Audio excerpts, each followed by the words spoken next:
Hey. Hey. Hey, well, Happy New Year. It's 2017 still, right? Yeah. Hopefully in a few hours a better year will come around. I don't know. They let you have the phone, huh? That's nice of them. Yeah, I saw an opening, so I thought I would give you one last call before next year. Yeah, I guess I won't talk to you again till next year. Yeah. 2018. Hey, by the way, I got the recorder on just for the heck of it. Okay. Yeah, I don't mind. Okay.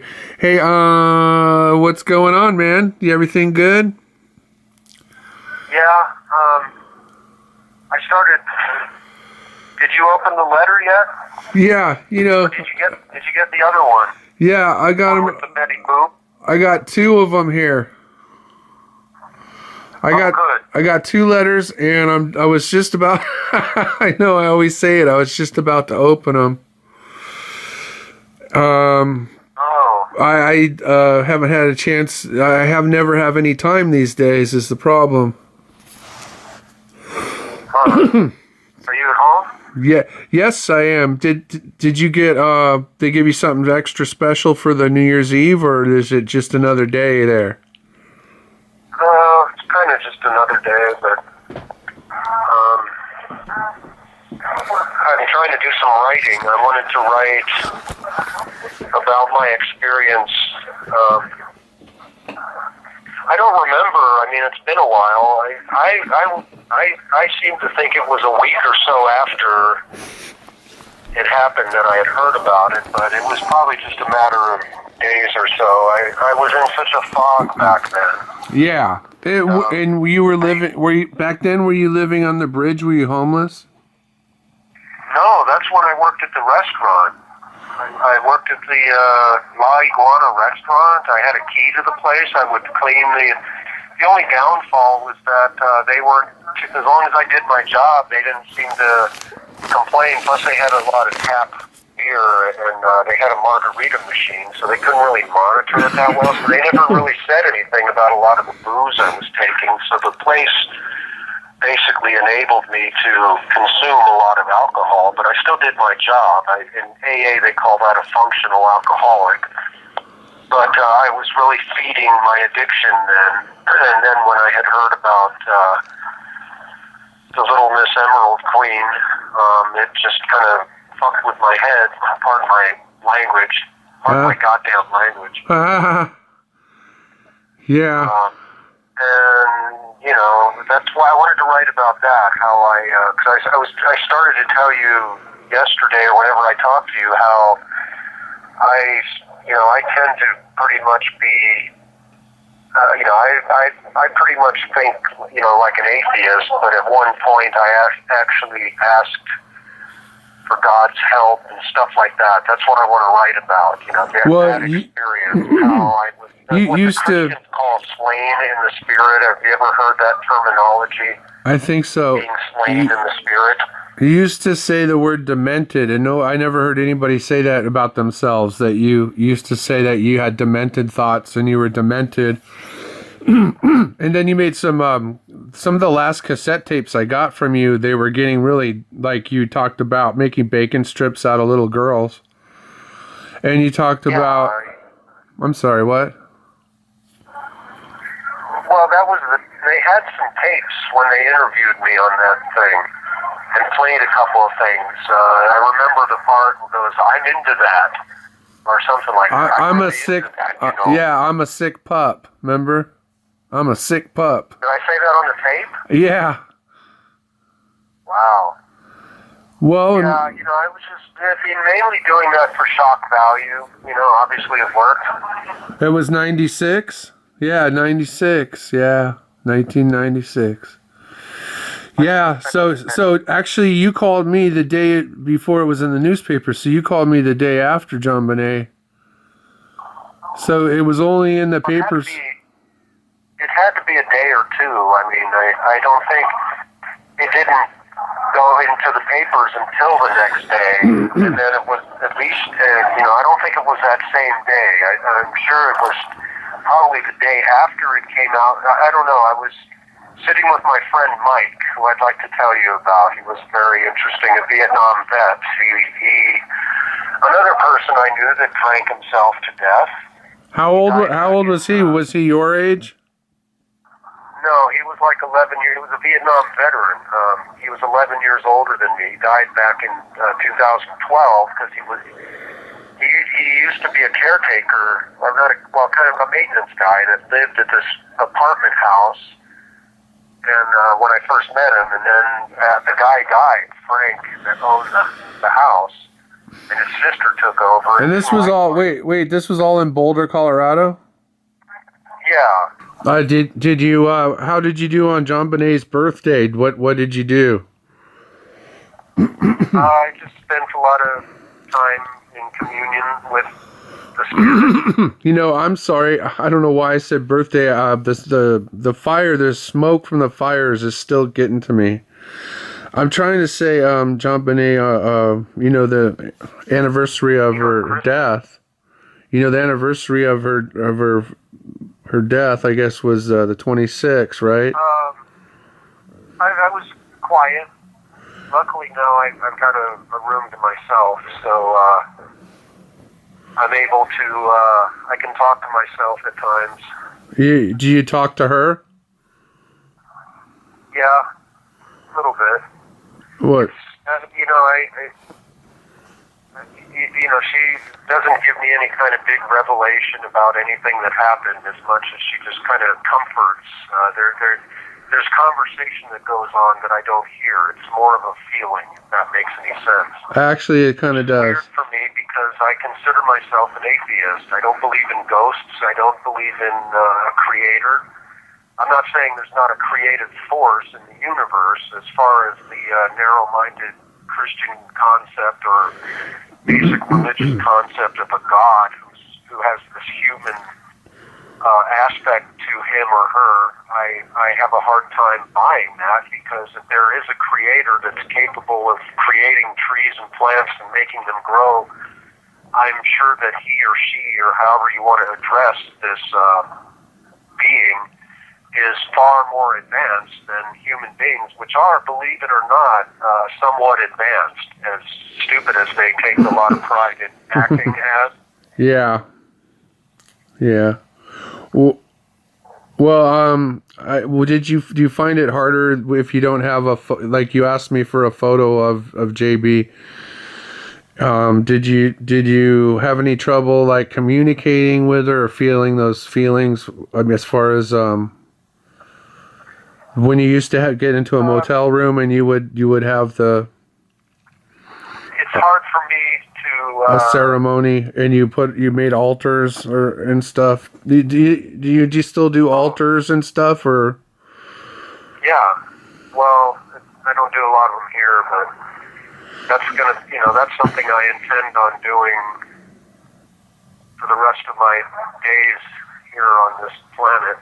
I'll always do that. That's part of what helped change me. Even though everyone says it's weird, I think there's an element of jealousy to a lot of people and say, well, you're really obsessed with that. That's really weird. Yeah, well, it's my opinion is that a lot of them, a certain percentage of that is jealousy because they're jealous of the fact that I can see things they can't. So, but I don't want to get, Well, if I had her picture, I could sit and cry with her and stuff like that. I know that might sound a little strange, but that's something that I always. I feel like you feel the remorse. You feel some sort of huge remorse about the whole thing. I'm sorry, say that again? You feel remorse. I say one of the feelings you said to me in the last phone call is that you feel remorse and. Empathy or something. Guilt. I think I said the word guilt, but that kind of implies, it's more of remorse or grief. I think is a more You know, it's more of a sympathizing, empathizing kind of thing. So you wrote me a story about the girl in Oregon, and I haven't gotten. You wrote me a story about the girl in Oregon. I haven't got to that yet, but oh, okay. So you opened the letter. no, I haven't opened it yet. There's 3 different pages in that letter. There's one about Miss Emerald. There's one about Oregon, and then there's one about pedofax. Okay. Oh, something like a drawing. No, it's a written thing. It says at top pedofax. Okay. Well, I'm gonna look it all over and stuff. I think it's Greek. Most things, at least to me, they're Greek. The word ped means foot, or it means child. Like pedestrian means, man walking. Pediatrician, that's a doctor that specializes in children. I think it goes into a fairly good. It's one whole, 2 pages. Each one is a full two-sided page of writing on each topic. There's 3 different ones. And I'm pretty sure at top it says, one says Oregon, one says JB, one says pedofax. Oh, when the guy explains, to a degree, defends people that have those kind of issues. To a degree, I don't advocate that kind of behavior. I sympathize with some people, because they don't know how to deal with the feelings that they have, which are just, basically how it is. They just exist. I'm learning to. There's a lot of people that. Look at Lewis Carroll. Alice in Wonderland. Yeah. There was a real Alice Liddell. You know who I'm talking about? No.